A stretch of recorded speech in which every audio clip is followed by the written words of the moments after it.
A couple days ago, I posted a video called The Fate of AQ3D Player Edition. Now, this was in regards to something I had posted in my community section on YouTube, asking players what they would like to see that would improve the game.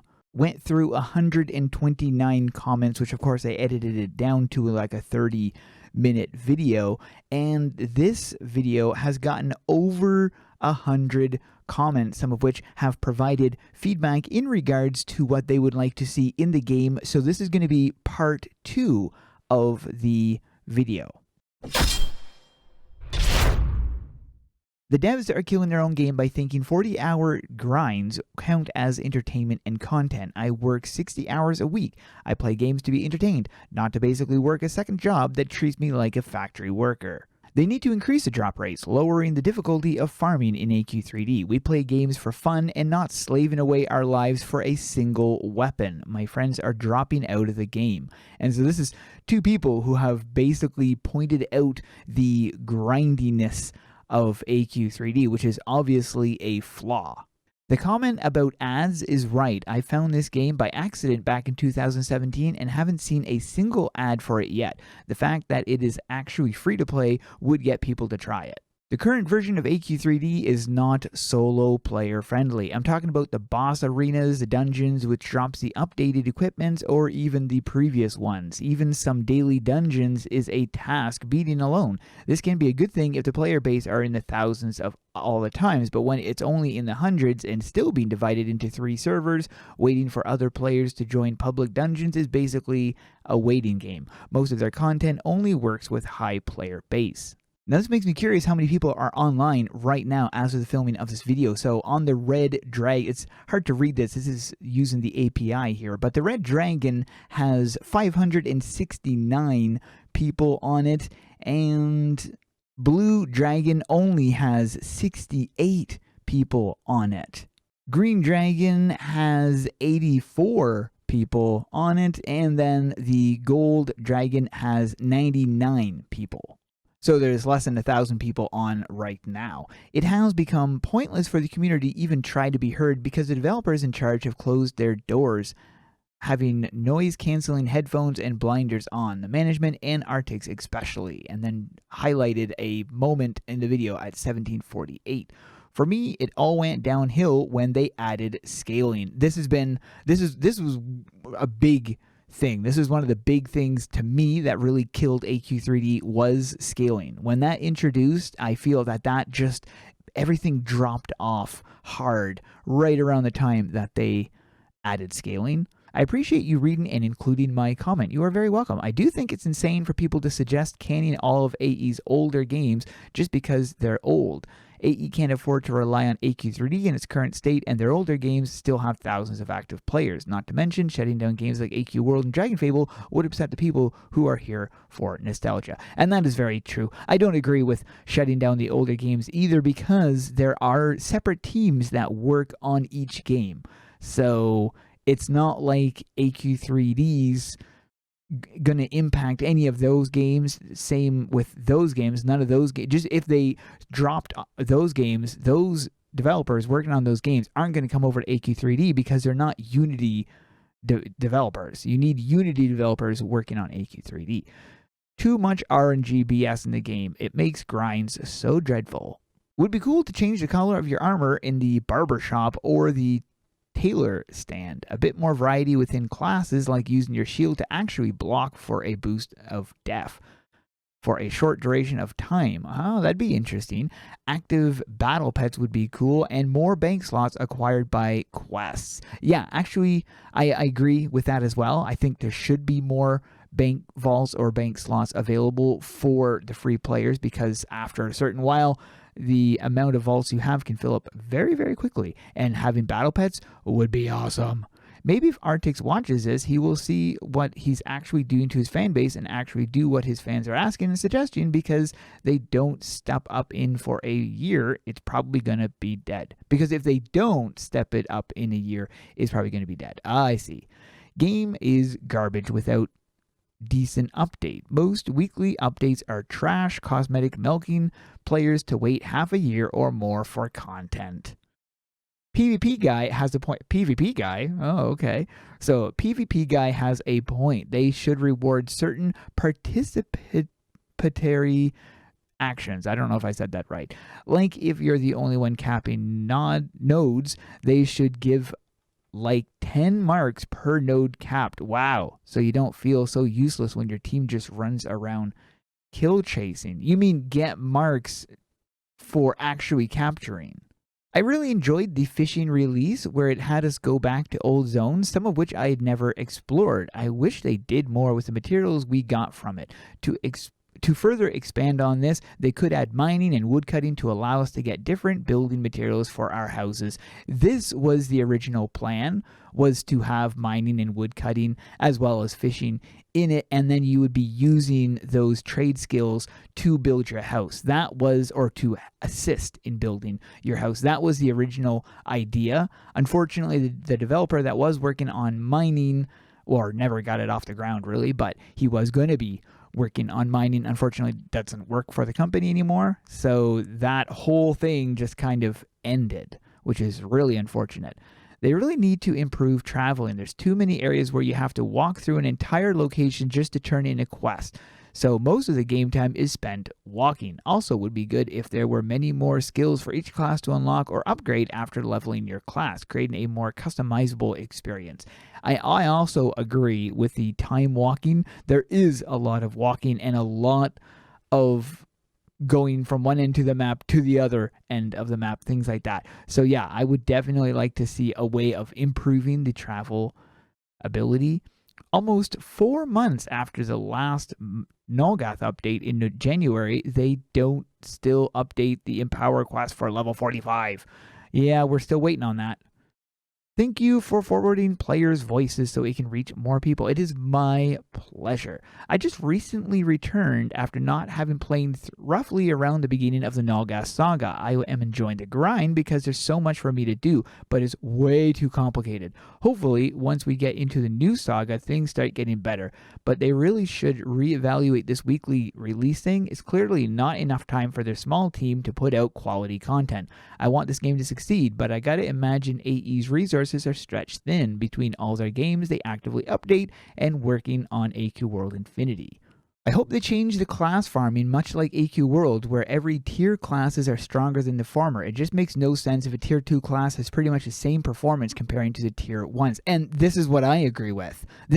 So PvP kind of ruined that aspect of having classes that can be OP, because then they feel that they need to include these classes into PvP to balance them and stuff. But that's where I differ. I say the classes that they're using in PvP should be completely different than the classes you use in PvE, because otherwise it hinders the PvE progress. We're not going to get OP classes because you can't use those OP classes in PvP. Well, good. So what they should do is they should come out with classes that aren't available in PvP, but they allow us to dominate in PvE. And I think that'd be better. If you look at classes in AQ World like the VHL or Legion Revenant, if we had classes like that in AQ3D, that would be freaking awesome. But they would never introduce that because people would want to use them in PvP.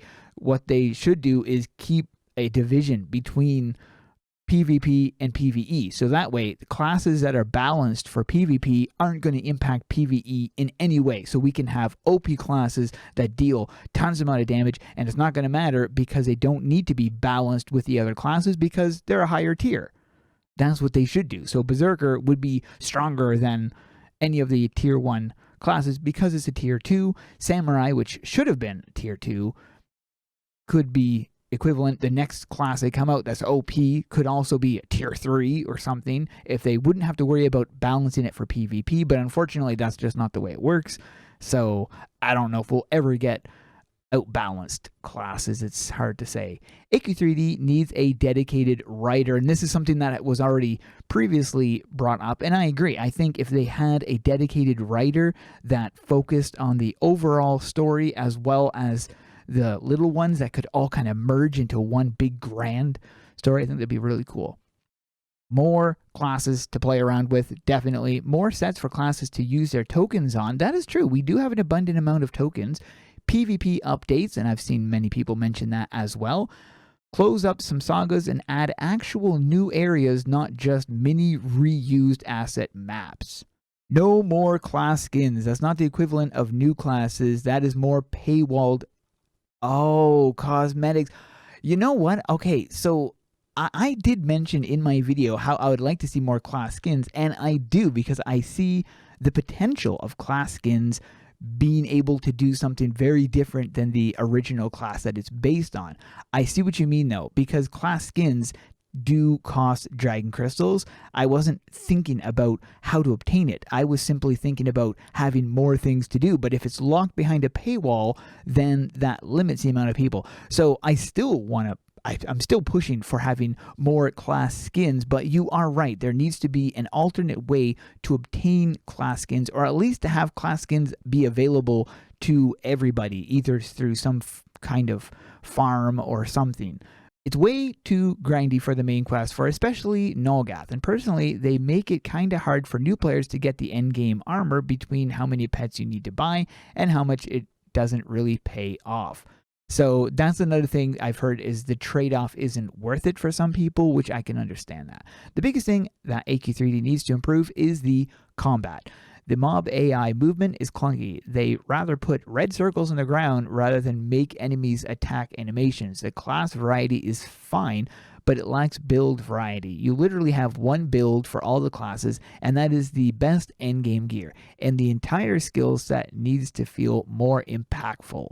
With such niche combat, of course, the grind would feel twice as grindy, unlike in some MMOs where your entire weekend just disappeared from playing. I really miss the time where the best weapon was the Crimson Abyssal Staff, if I remember. And that is so funny because I do remember when that was a heck of a grind, but I absolutely loved it. It was a fun grind to go for, and yeah, it's the good old days.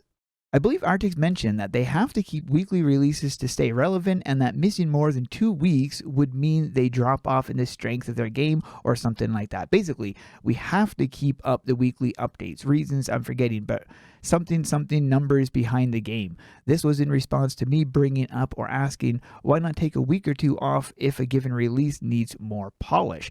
That's an interesting thing. It might have something to do with the way that the game stores work. If they're updated, they're up on top of the board more when people are searching for MMOs or something. So that might be part of the advertising kind of side of things, perhaps, is a reason why.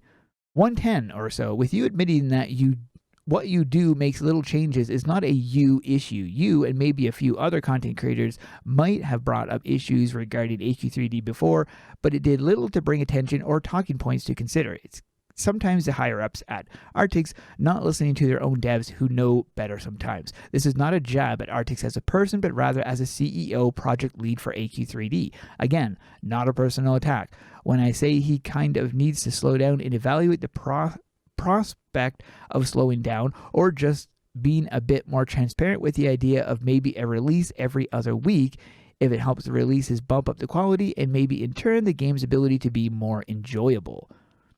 610, you mentioned a writer or lack thereof, but the only writer I'm aware of was Mehmet. Oh, that's right. Mehmet did help with the Nolgath thing, actually. And that was a mention by Alina, who said she helped with early Fiendlands. That's true. She did with the what was the name of the first, the Celadon Forest one? Mehmet was involved with the writing of that for sure. I don't know if she helped with the rest of it, but she did definitely help start off the whole Nolgath thing. And she is a actual writer. I don't know if she counts as a main AQ3D writer or not, but that's the only one I know of from memory. Yeah, I don't think she's an AQ3D writer, but she did definitely help with the Nolgath one for sure. I'm not sure what else she's done, or if she's, part of their AQ3D staff permanently. 1420, to add to a guy's comment about flooding the game with classes, that's AQ World even right now. Too many classes that do the same thing, but just different name, animation, and nuke conditions. There are classes I don't even know exist, but they seem to do the same general purpose as any other class you see until you get to the end game with a dozen relevant classes anyways. Okay, that's kind of true. 2410, I hate to shift the blame of PvP away from the devs, but they worked on PvP due to players at the time wanting PvP for quite some time. I'm not saying this to be contrarian or anything. That was a state of the players' desires at the time, and a few devs who wanted or pushed for PvP too. You kind of had to be there in the community to have known that was going on at the time. The state of PvP being basically abandoned is also a kind of response to the player base fractured stance on PvP being boring or unfun or, God forbid, grindy. I honestly just wish there were new classes and maybe more passive effects that if you reach a certain level you could also keep. That would be an interesting idea. I think also there should be trading. I've been playing since beta and have a couple of friends join. It always sucks when I couldn't give them my items. Of course, if the only focus is cosmetics, there will be a tiny player base. I don't personally know anyone who likes cosmetics over gear updates. What developers need is to modify games so that they can be streamed. Many games with large player bases have lots of streamers who generate income from them and invest it back into the game. Secondly, I think game graphics are okay. They're not too bad on PC and are quite classy. Then I think they should modify how dungeon systems work. For example, all new dungeons are story-driven final boss ones. There should be farming dungeons like those in the first few maps. Refreshing all this would be beneficial. I definitely do agree that their game is, a lot of I don't really find their game is streamable, really, depending on what you do. There are things you can do in the game that are streamable, but they definitely need to make it more streamable, introduce things that can be entertaining to stream.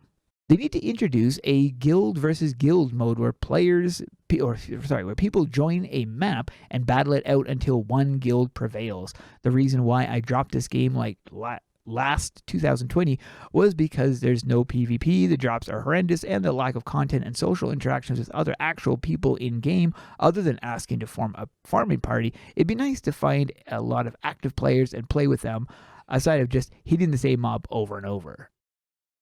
For 3D to survive, it needs players to spend money on the game. It's a business and needs support to thrive. And this is very, very true. Everyone is tired of farming diamonds, gems, and shards. Nulgath gems are horrible. I have all the boss drops and I rarely see anyone killing Nulgath, so it's either take the time to do it solo or sit there hoping people show up.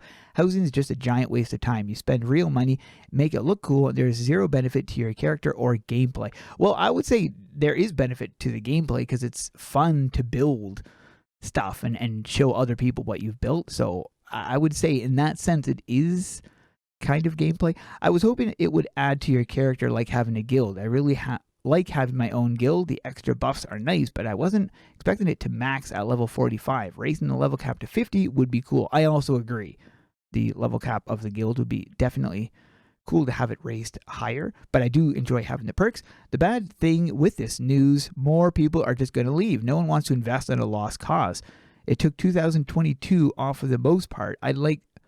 You took, okay, so you didn't play during most of 2022. I see what you mean. I'd like the game to stick around. I've loved it since 2019. One of the few games I'll even play these days. I have two interesting ideas they could put in AQ3D. Number one, all the pets we collected in the game. They should do something about that. Example, your pets you own in the game can fight beside you and they'll have their own HP bar as well, because I think that will help a lot. Because some players, especially me, my friends don't come to help because they're too busy doing things. And that would be beneficial to have the pets actually help you fight. And they'll be able to level up. Seeing your pets do the attack animations would be cool. And the second idea, extra login bonus like a 7-day login bonus where the game devs give you diamonds, not a lot, but a little bit. And at the end of the 7 days, they give you something for free, like a travel form. They should do that for an anniversary, a 7-day login bonus. That would be interesting. AQ3D compared to AQ World is more immersive, so why not take advantage of that? Give us block and dodge as default skills, no matter the class. They did it in PvP, why not just incorporate it in PvE? At least combat would feel more immersive. You know what? That's true. They do have PvP skills in the game. How hard would that be to add those PvP skills or something similar to PvE? So similar to where the PvP thing is, what if instead you're given some form of dodge capability or block capability? You'd have to tap it quickly to activate it or something. Or you can only do it for a limited time or something. That's an interesting idea. The story should be more serious. There's too many jokes for my taste. Facts. Players began to quit when devs decided to release repetitive, endless Nulgath Saga grinds. Devs need to stop all content and fix the game. Complete all the work in progress areas. Yalgar's bathroom hasn't been touched since the first Battle-On, and now we're on the third Battle-On. At most in a year, we probably got a new storyline, a class, new additions to seasonals, reworked old areas, so instead just stop the content for a year and focus on game systems. People did complain about the updates taking too long, but I think most would accept longer wait times now that the content seems to be suffering. And if they offer the option to buy the stuff you usually grind, I think it would help. A lot of people would probably still grind to save money, but if they have the money and want to, they could spend money and add more financial support to AE. Actually, that's not a bad option. Be done with anything Nulgath and have a fresh new zone, a new dungeon, and not a reskin. Have an endgame with good mechanics. 10-man or 20-man raid to end the new saga. Many more ideas, but this is the start. This game feels like a chore, sucks the fun out of it. When you're leveling doing quests for 3 hours and only gain 25% a level, lame. Game is dying fast, cosmetics won't save it. Phew, so that covers the comments. Now, I know a lot of people are probably thinking this is not good and they've got the worst case scenario in their head. These videos are not meant to instill fear, but rather to instill hope, because there are a lot of us out there that really want AQ3D to succeed. Now, we've seen some great features come this year, like housing, for instance. We have a new class on the way, a new saga. Things are looking bright for AQ3D, but that doesn't mean there aren't some skeletons in the closet. Hopefully the devs can handle these issues one step at a time, and we can do what we can as a community to support them. That is it for this one. Hope you guys enjoyed. Thanks for watching, and keep those swords swinging.